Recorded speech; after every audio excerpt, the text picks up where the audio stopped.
Welcome to the Political Matrix News. Politics, people, local, regional, national news. Political Matrix News keeps you informed. We have the sources, we have the truth from inside the political matrix. Hello, folks. Welcome to the Political Matrix News broadcast. It's just going to be me, Greg Fink, here tonight with our wonderful partner here, Scott Miller. How you doing tonight, Scott? It's a long, hard journey. You got to work 12 hours in one job and then come here and talk politics for the rest. So it's exhausting, but this is actually the highlight of my day. I mean, it's better than, dealing with all the construction stuff that you deal with every day. And so, I mean, instead of hammering nails in a big building, we're going to be hammering nails here about the issues. And we're going to be hammering these issues down. I mean, it looks like we have these here protesters out there who I think just want to be called protesters because, the January 6th guys were also protesters. Or were they rioters? Or were they, I don't know. I mean, they're enemies of the state. But, hey, these guys here can do the same thing. They actually can take down the American flag, put up a Palestinian flag, and say, we're going to take over this building. But, we love America. Or actually, they don't. I mean, I think the reality here is that people need to wake up to the fact that this is nothing more than the left and the Democrats and the left wing pushing their agenda. And no matter how many of the elected officials of the left are now coming out scared to death about it, it's kind of like they're scared to death whenever we or the Republicans were dropping off immigrants into their neighborhoods. Now they're scared to death that the protesters are protesting more than the January 6th protesters are. And so, heaven forbid that, that the left actually destroys property and destroys windows and everything like that. I mean, it's weird. Well, ironically, when you think about it, the colleges didn't start getting angry about any of this until they realized that someone was going to come in and wreck their office, and we can't have that. These tenure professors, they worked hard for that office, and now they're going to come in and wreck my office. That ivory tower cannot be shattered. Exactly. You cannot shatter my ivory tower.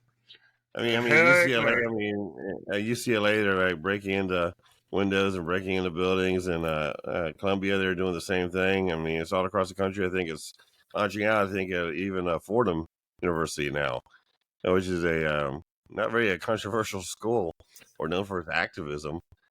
They want to be activists now.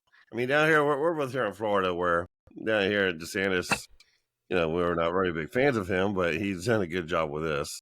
And he put the hammer down pretty hard. Well, I'm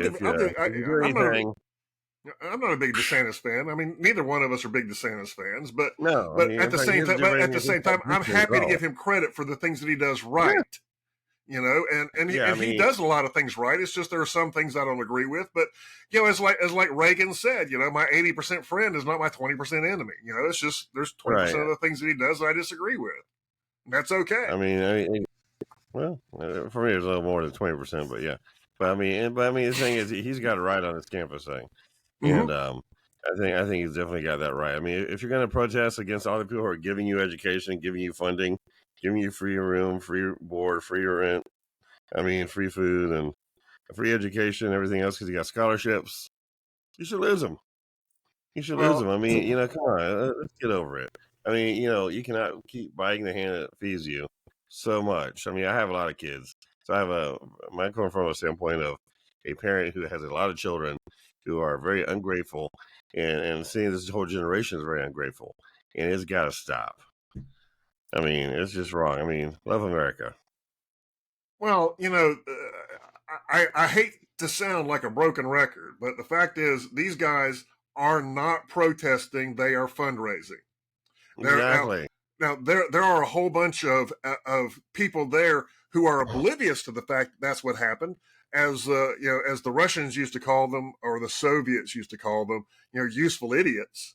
But that's what they are. There's basically three groups of people out there: the people who are true believers, who are buying into all the BS are being fed; then the people who have an ideological reason that they want to push these things. And then the people that and then there are the people who are actually doing the fundraising and coordinating these things and coming up with these idiotic talking points. The bottom line is that those the people at Hamas, learned a trick that my little brother learned when he was 10 years old, that he would antagonize me and antagonize me and antagonize me until I reacted. And as soon as I reacted, I was grabbing his sore arm, or I was beating him up for no reason. And all I ever did was just grab him to keep him off of me. And all of a sudden, I'm the bad guy because, mom would look at me and say, "Oh, you're 17 and he's 10. You got to learn how to get along." I'm like, "Don't talk to me. Talk to him." Exactly. But that's what Hamas. That's who Hamas is. They provoke and provoke and provoke, and then when Israel reacts, it's like, "Oh my God, look at this big, powerful country that is just murdering our poor citizens." Well, how about all the Israelis you murdered? Exactly. I mean, actually, we're going to go ahead and take a look at some video here real quick. It's going to be of the NBC News here talking about the wonderful protesters. And everybody should really see and remember January 6th, everybody's talking about, and see the correlation here and see if you think this is protesting or maybe just a little bit more so. Out at colleges across the country as police try to break up campus protests. In New York City, police remain on Columbia University's campus after clearing out a campus building occupied by protesters last night. That's what you're looking at here. New York City Mayor Eric Adams says the occupation was led by people who are not affiliated with the school. There were those who were never concerned about free speech, they were concerned about chaos. It's about external actors hijacking peaceful protests and influence students to escalate. The encampment on the main lawn is also gone. You can see the yellow-colored grass where those tents used to be. At the University of Wisconsin in Madison, several arrests were made when police removed tents and camping gear earlier today. The school is allowing protesters to stay there. UCLA has canceled all classes today. Police were called to separate dueling protest groups they were called to separate dueling protest groups early this morning after fights broke out and fireworks were thrown. And at Tulane University in New Orleans, 14 people were arrested after police cleared out an encampment there. NBC News correspondent Antonia Hilton is at Columbia once again for us, and NBC News correspondent Steve Patterson is at UCLA. Antonia, let me start with you. What are we hearing today from students after everything that happened late last night and into the overnight? Kate, students tell me that they are sad, that they were disturbed and hurt. Some of them feel betrayed by the administration. And those emotions are coming from students on all sides of this issue. For students who identify as pro-Palestinian, who have been involved in some of the protests or just have. Yeah. Okay. I cannot believe. Thank you, Eric Adams, for agreeing with me. He didn't even hear me say it, and he agreed with me. This is not a protest. This is a fundraising scam at the expense of these poor kids that they're talking into throwing away a major portion of their life. They're looking at it as a badge of honor because the friend group they're with right now is looking at it that way and telling them, "Oh, you're a hero. You're a hero." 10 years from now, tell me if you think you're a hero. And the kids are saddened because the administration wants it to just be normal. Well, it's like the people that go into events and shout down speakers and stuff like that. It is entirely fine for you to come to an event and speak up and be heard when you're not impeding a conversation. All of these events that where the speaker is shouted down, they get an opportunity to express themselves. There's always a Q&A, and they get to say what they want to say, but they don't want to do that because there's more news. It's more newsworthy. It's more controversial for them to shout this guy down, and they feel empowered because they were able to take down this big devil that someone has manufactured.